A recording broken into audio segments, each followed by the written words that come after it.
Subscribe our channel True Point Facts and press the bell icon for latest update. Antarctica की अनजान और खौफनाक दुनिया बेशुमार मिस्ट्रीज से भरी हुई है। कुछ को तो सॉल्व कर लिया गया है, लेकिन कई अभी तक साइंस के भी पल्ले नहीं पड़ रही। बर्फ की मोटी तह के नीचे कौन सी दुनिया बसती है और यहाँ से मिलने वाला 10 लाख साल पुराना आइस क्यूब हमें टाइम ट्रेवल करवा कर हमारे अर्थ के पास्ट में कैसे लेकर जाता है। नाजरीन, अंटार्कटिका जिसको दुनिया का बॉटम या फिर साउथ पोल भी कहा जाता है, यहाँ की आइस शीट्स की गहराई 4.7 किलोमीटर तक रिकॉर्ड की गई है। ये इतनी गहराई है जिसमें बुर्ज खलीफा जितनी 5 बिल्डिंग्स को एक दूसरे के ऊपर खड़ा किया जा सकता है। इस बर्फ के अंदर लाखों साल पुराने राज आज भी दफन हैं। सबसे पहले हम जानेंगे यहाँ की बर्फ के नीचे छुपी जिंदगी के बारे में।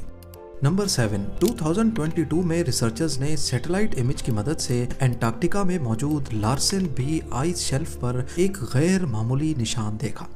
इनको इस पर शक तो तब हुआ जब क्रैक जैसा दिखने वाला निशान 2021 के बाद की फोटोज में ही देखा जा सकता था।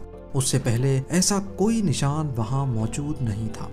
उन्होंने इस क्रैक को इन्वेस्टिगेट करने के लिए एक हॉट वाटर ड्रिल के आगे कैमरा लगाकर यहाँ सुराख करना शुरू किया। करीब 500 मीटर्स की गहराई पर जाकर ड्रिल को रोकना पड़ गया, क्योंकि ड्रिल पर लगे कैमरा ने अंटार्कटिका के नीचे छुपी एक अजीब दुनिया का मंजर रिकॉर्ड कर लिया था। आइस शेल्फ के बीच एक सीक्रेट रिवर गुजर रही थी, जिसमें एक केव के अंदर हजारों लाखों एम्फीपॉड्स मौजूद थे। एम्फीपॉड्स की ये किस्म श्रिम्प, जिसे अक्सर झींगा भी कहते हैं, उससे काफी मिलती जुलती थी, जो ड्रिल के आने की वजह से काफी एक्टिव नजर आ रही थी। पर सवाल ये है कि अंटार्कटिका में एक रिमोट आइस शेल्फ के 500 मीटर अंदर एम्फीपॉड्स कहाँ से आए और ये जिंदा रहने के लिए क्या खाते होंगे। एक्सपर्ट्स का मानना है कि समंदर में तो झींगे मरे हुए डीकम्पोज्ड प्लांट्स खाते हैं। इसका मतलब ये हुआ कि अंटार्कटिका की इस सीक्रेट रिवर में जरूर कभी ना कभी प्लांट्स भी होते होंगे, जिनको खाकर ये अपनी दुनिया बसाए बैठे हैं। नंबर 6, समंदर का अभी तक का सबसे गहरा पॉइंट चैलेंजर डीप है। दूसरे नंबर पे ब्राउनसन डीप, लेकिन तीसरा गहरा पॉइंट अंटार्कटिका के सदर्न ओशन में मौजूद फैक्टोरियन डीप के नाम से जाना जाता है। इसको 2019 में डिस्कवर किया गया था, जिसकी गहराई 7437 मीटर्स कैलकुलेट की गई है। फैक्टोरियन डीप को सोनार स्कैनिंग की मदद से अंटार्कटिका के करीब डिटेक्ट किया गया है। इसमें शिप पर सोनार स्कैनर लगाकर सदर्न सी के बर्फीले पानी पर चलाया जाता है। अभी तक सी फ्लोर का जो मैप सोनार स्कैनिंग ने बनाया है, उसमें 1200 टेस्ट लगे हैं, लेकिन अभी भी रिसर्चर्स ये जान नहीं पाए कि ये पॉइंट कैसे बना था और इसका आसपास के समंदरी फर्श के साथ क्या कनेक्शन है। नंबर 5, 2022 में अंटार्कटिका से गुजरने वाली एक क्रूज लाइन के पैसेंजर्स ने पानी में एक बहुत बड़ी जेली फिश देखी। क्रूज के ऑपरेटर ने सबमर्सिबल डिप्लॉय की और पैसेंजर्स को पानी के अंदर जेली फिश का नज़ारा दिखाने ले गया। ये एक बहुत बड़ी जेली फिश थी, करीब 33 फीट्स बड़ी। इसको जायंट फैंटम जेली फिश कहा जाता है, लेकिन हैरानी की बात यह है कि Phantom jelly fish normally oceans की 3500 फीट की गहराई में रहती हैं, पर इसको अंटार्कटिका के समंदर की सतह पर देखा गया है। अभी तक रिसर्चर्स को कंफर्म नहीं है कि इतनी बड़ी जेली फिश इस रीजन में क्या कर रही है, और वो भी समंदर की सतह पर। नंबर 4, अंटार्कटिका की वीरान बर्फीली वादियों के बीच में रिसर्चर्स को बर्फ के अंदर से एंशिएंट रेन फॉरेस्ट के सबूत मिले हैं, जो 9 करोड़ साल पुराने हैं। ये डिस्कवरी अंटार्कटिका की उस दुनिया का सबूत है जो बरसों पहले खो चुकी थी। ये फॉसिलाइज्ड जंगल बर्फ से ढके समंदरी फर्श के भी नीचे से दरियाफ्त हुआ है, जिसमें दरख्तों की जड़ें, पॉलन और उनके बीज पाए गए हैं। रेडियो कार्बन डेटिंग से ये पता लगा कि इनका ताल्लुक क्रिटेशियस पीरियड से है, वो वक्त जब अर्थ के एटमॉस्फेयर में कार्बन डाइऑक्साइड ज्यादा होने की वजह से यहाँ गर्माइश भी ज्यादा थी। ये फॉसिल्स अंटार्कटिका का ऐसा नक्शा बता रहे हैं जब यहाँ हरी भरी वादियाँ और रंग बिरंगी फील्ड्स हुआ करती थीं। इसके अलावा 1909 में यहाँ से निकलने वाला कोयला इस बात की निशानी है कि अंटार्कटिका का रेन फॉरेस्ट कई करोड़ साल तक यहाँ मौजूद था, जो अब फॉसिल फ्यूल में कन्वर्ट हो चुका है।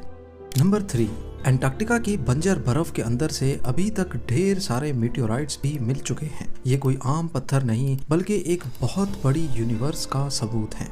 इनमें से कई मीटियोराइट्स का हमारे पड़ोसी प्लेनेट मार्स से ताल्लुक है। इनमें से एक मीटियोराइट जिसका नाम ALH 84001 है और ये हमारे सोलर सिस्टम का सबसे पुराना ऑब्जेक्ट है, करीब 4.5 अरब साल पुराना। इस मीटियोराइट ने 1996 में हेडलाइंस बनाई थी जब साइंटिस्ट ने ये ऐलान किया कि मार्स से आए मीटियोराइट में माइक्रो फॉसिल्स के एविडेंस मिले हैं, जिसका मतलब है कि जब ये मीटियोराइट मार्स से टूटकर यहाँ आया था उस वक्त मार्स पर जिंदगी मौजूद थी। साइंटिस्ट के इन दावों की वजह से ही मार्स पर आज जिंदगी ढूंढने की कोशिश की जा रही है। इस मीटियोराइट से साइंटिस्ट को मौका मिला कि वो मार्स के एटमॉस्फेयर और वहाँ की वॉल्केनिक एक्टिविटी पर रिसर्च कर सकें। इसमें कुछ ऐसे मिनरल्स भी पाए गए हैं जो सिर्फ पानी में होते हैं, जो इस बात का सबूत है कि मार्स पर पहले पानी बहुत ज्यादा मिकदार में बहता था। नंबर 2, हमें से अक्सर लोगों के जहन में एक सवाल आता है कि साइंटिस्ट को अर्थ के पास्ट एटमॉस्फेयर के बारे में इतना एक्यूरेटली कैसे पता चलता है। ये राज भी अंटार्कटिका की बर्फ के अंदर एंशिएंट आइस क्यूब्स में मौजूद है। यहाँ पिछले हजारों नहीं लाखों सालों से बर्फ मेल्ट नहीं हुई, जिसका मतलब है कि इनके अंदर उस वक्त के एटमॉस्फेयर के एयर बबल्स आज तक प्रिजर्व्ड हैं। यहाँ तक पहुँचने के लिए आइस के पूरे कोर को ड्रिल करके बाहर निकाला जाता है। जितना गहरा कोर बाहर निकाला जाएगा उतना ही टाइम में पीछे जाना आसान होगा। बर्फ की हर लेयर के अंदर मौजूद एयर बबल्स हर एक साल की एटमॉस्फेरिक कंडीशंस को महफूज रख कर बैठे हैं। ये एंशिएंट एयर के बबल्स हैं जिनको हजारों लाखों सालों से कभी डिस्टर्ब नहीं किया गया। इनमें मौजूद मुख्तलिफ गैसेस पर स्टडी करके साइंटिस्ट अर्थ के कदीम दौर की एक झलक को दोबारा से पेंट करने में कामयाब हुए हैं। 10 लाख साल पहले बना ये आइस कोर उस वक्त का है जब अर्थ का क्लाइमेट साइकिल 40,000 ईयर्स बाद चेंज होता था। इसके बाद ये साइकिल 1 लाख सालों के बाद बदलने लगा, जो अभी तक चलता आ रहा है। इन आइस कोर्स की मदद से अर्थ का फ्यूचर क्लाइमेट भी प्रिडिक्ट करना बहुत आसान हो गया है। जैसे हर 1000 सालों के बाद कौन से तूफान और सैलाब दुनिया में आते रहे हैं और इनको अब अगली बार कब आना है, ये सारी प्रिडिक्शन इन आइस कोर्स की मदद से ही की जाती है। और अब नंबर 1, 1950 में अंटार्कटिका की आइस शीट्स के नीचे एक बहुत बड़ी माउंटेन रेंज डिस्कवर की जा चुकी है, जिसको गैम्बर्टसेफ माउंटेन रेंज कहा जाता है। 1200 किलोमीटर तक फैली हुई इस माउंटेन रेंज के पहाड़ 3000 मीटर्स तक ऊंचे हैं।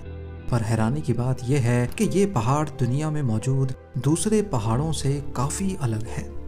नॉर्मली जिस एरिया में ये पहाड़ मौजूद हैं इनको बहुत पुराना होना चाहिए, लेकिन इनकी बनावट बता रही है कि ये इतने पुराने नहीं हैं। बर्फ के कई किलोमीटर नीचे इनकी मौजूदगी भी साइंसदानों को परेशान किए हुए है, क्योंकि पहाड़ ज़्यादातर टेक्टोनिक प्लेट्स की मूवमेंट से बनते हैं, लेकिन अंटार्कटिका में ऐसी कोई मूवमेंट नहीं होती, जिसका मतलब ये हुआ कि ये पहाड़ ज़मीन के अंदर मौजूद मैग्मा के उबलने की वजह से उभरे हैं। लेकिन अभी तक इस बात का साइंसदानों के पास कोई सबूत नहीं। If you like our videos, don't forget to like, share, and comments.